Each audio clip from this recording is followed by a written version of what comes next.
Hey, everybody. Thanks for joining me for this deliverable for my Imagine Knowing core curriculum. And I'm going to share my screen here with you and talk a little bit with you about the Amish church dynamics and an epistemological adaptation in Lancaster County. And so, obviously, as you guys know, I've had the privilege over the last, I'd say, year and a half, 2 years finding myself more engaged in the Amish community. That's both through church, that's through work now, and absolutely through the community that's right around me and interacting with our Amish neighbors. And so, through my literature review and through the meditations and reflections on epistemology, I decided to do a case study on what I perceived is taking place within the Amish church right now, and that was a shift in their epistemology. And so the framework that I began with was around a case study examining the evolving dynamics within the Amish church communities. Okay, specifically right here in Lancaster County, didn't go beyond that, with a focus on, what are the epistemological shifts? How are members knowing? How have they come to know? How are they currently coming to know and validate the truth? And this case study integrates personal narratives with cultural analysis. My research included a number of the districts in Lancaster County, bishops, both current and past. And for the sake of or honoring their discretion, that's going to involve folks that have last name of Zook and Martin and Byler and Fisher. And throughout this presentation, I will kind of not say their full names to respect that. But my research was, again, within the Lancaster County narrative of Old Order, New District, and ex-Amish individuals and church groups. So it's important to start from the knowledge of what the Old Order Amish rely on. That's called the Ordnung. And these are the unwritten rules and the German language services that they all have participated in, where knowledge is transmitted through practice, through a community consensus, that is, they all agree upon these are the set orders, and then inherited traditions rather than a formal theology. There is no written Ordnung. The Ordnung is not written down. It's a verbal translation. It is a generational passing on, and it is a living document. And so it's something that does shift from time to time. And so for them, this aligns with a form of reliabilism. So reliable community practices produce a type of faithful living. And most of them, the bishops would say this is really a social contract more than it is a theological framework or a type of formal theology. Okay. But it is the preeminent way in which they have constructed their noetic structures. And so for me, the question was, is there an increasing shift in the Amish church community here that reflects an adaptation or a reimagining of their noetic structures? And the reason that I pose that is because of what appears to be increasingly vibrant Amish communities, but then just as many ex-Amish communities or new Amish communities. And so I'm going to share two just unique Amish journeys here with you. So these two individuals are church members, not the bishops, but a part of two very different churches. And I wanted to kind of show you the distinction here as an example. Marvin, both last name Fisher, not related.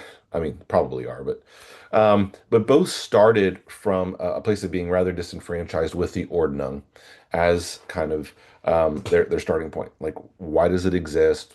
What is the validation behind it? And so Mervyn began with questions about those regulations, those boundaries. What's the merit? What's the authority? And it produced for him a desire to look into the Bible with his community, hoping to discover a more reliable and joyful lifestyle. What he talks about right now is the Bible study is the thing that's shifting his living the most, right?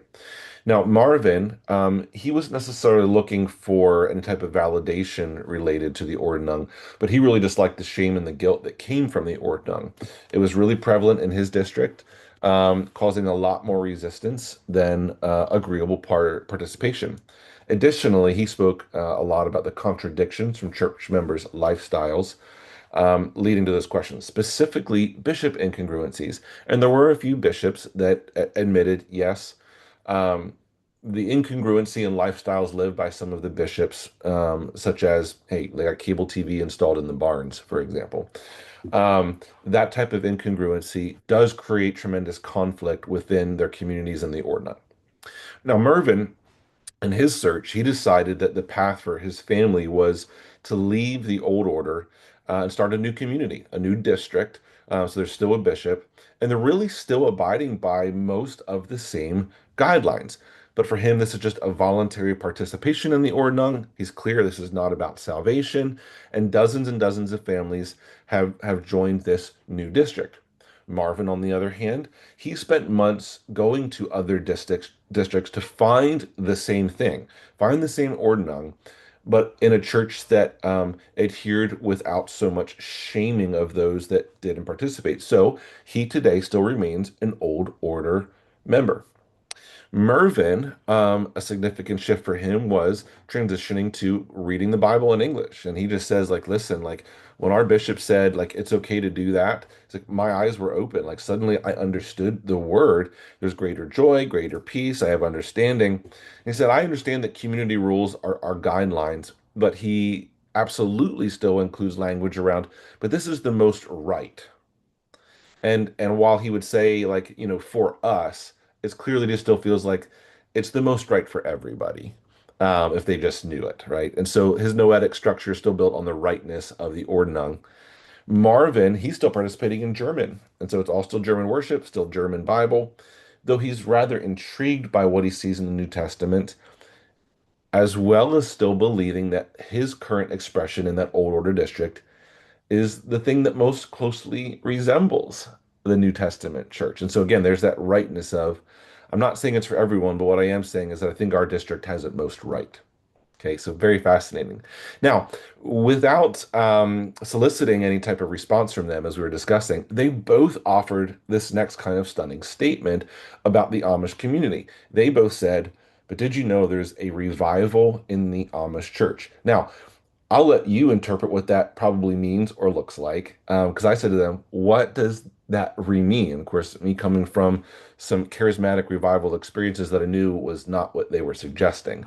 They suggested that amongst the old order, the new district, the ex-Amish members, there is clearly a vocal enthusiasm towards this revival of desire for God. Let's know God in the midst of the Ordnung, and a curiosity, at least, around biblical foundationalism throughout all of the communities. There's a sense of like, okay, we might have been missing it here for a while. Where is God in the midst? I want to have a personal living relationship with him. And so I was fascinated by that, and that's where I kind of then led into my analysis.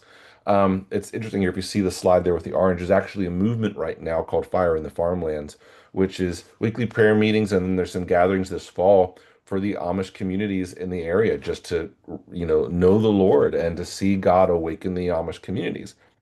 So here's where my analysis of these different meetings with the districts and bishops and these two individuals in particular. A traditional Amish epistemology leans on that communal foundationalism, right? A kind of reliabilism where truth is validated by the church ordnung in the obedience to it. Very black and white. You either do it or you don't. There is evidence right now, I think, that there is maybe a slight shift, or at least a desire to experience biblical foundationalism and personal engagement with Scripture, and specifically in English, which is simply an echo of some historical Anabaptist emphasis around discipleship and obedience, right? That's what matters most, discipleship and obedience to the word. However, there's this like massive tension that still exists, right? So cultural artifacts, they're ordnung, the way they're doing life, and scriptural authority. That is clearly not yet being fully reconciled. So the cultural artifacts pertaining to the ordnung, I think it's safe to say, and they would see it this way, they're not necessarily in conflict with biblical foundationalism, but I think it'd be very difficult to try to support the ordnung through it. In other words, they're like, we want to keep the ordnung, we want to keep the behaviors, we want to keep the noetic structure that we have, and if possible, we'd like to find scripture to support it. Well, so this contract really, the social contract of the ordnung, is still supporting the same reliabilism that they loved for the sake of belonging. It makes us feel like we're a part of a unified community, but it actually really fails to establish a good grounded approach for noetic structure. I think you understand the conflict there. So here's some of my conclusions. Amish churches, I do believe, are adapting some of their cultural methodology in a sense of casual epistemological reevaluation. You can see there's a prioritizing of scripture. You can see there's a focus on personal relationship with Christ. And this is highlighting the living nature of faith communities. Like I said at the start, the Ordnung is a living document. Historically, that meant that those Amish districts would meet about twice a year to specifically address the Ordnung and whether things needed to be shifted or changed. Well, today, a lot of these districts, every month they're meeting and discussing it. Every month they're meeting and they're kind of saying, well, here's the Ordnung. Is there anything in conflict with what we're studying, right? And so there is an adaptation that you see taking place here. Again, they want to promote voluntary participation, but that's challenging some of their traditional cohesion where it was just you do it or you don't, you're in or you're out. They still want belonging to a community with similar but voluntary ordnung. They've been very clear, like it's essential. They can't and won't do community. They won't have a district if the ordnung is not present. Unfortunately, that doesn't really genuinely support a noetic reconstruction. In other words, staying in that district or leaving that district entirely or starting a new district really has little to do with a grounded noetic construction. It's not supporting the reformation that I thought might be taking place. And so, even though they're not cognitively defining the process, I do see that the Amish communities are engaged in a deconstruction and reconstruction of their noetic structures. But I think it's still in search of an epistemology that's essentially reliable within the justification of their community guidelines, excuse me, as long as it's not in direct conflict with Scripture. And again, the conflict there, as you see, is that's not to suggest they're looking to Scripture as the foundation to build an ordnung. They're simply keeping the ordnung and hoping to find a scriptural validation. That question of mystery and grace remains central. At times, it's obviously in conflict with the Amish preference for a black and white obedience to ordnung. And while again and again they're saying, no, we acknowledge faith comes through believing in Jesus Christ, it's not through the ordnung, you can see there's that cultural tension that exists. And so I believe that although Amish families are less in fear of being excommunicated, and some are really rejoicing in the shared journey of noetic reformation, the voluntary participation with the new ordnung does not necessarily indicate a shift towards biblical foundationalism, nor does it infer really any epistemological shift at all. In fact, I think that by working so hard to try and validate their new ordnung, they may land dangerously close to the same type of legalism that they endeavored to distance themselves from. And so while I believe there is a genuine desire to have more biblical foundationalism in their communities and their district, it seems likely to me that the preeminence of the ordnung may really inhibit that endeavor. So there you go. That's my brief summary of my case study on the Amish church dynamics here in Lancaster County. I'm excited to talk about it more with you together as a mentor team as soon as we're able to connect.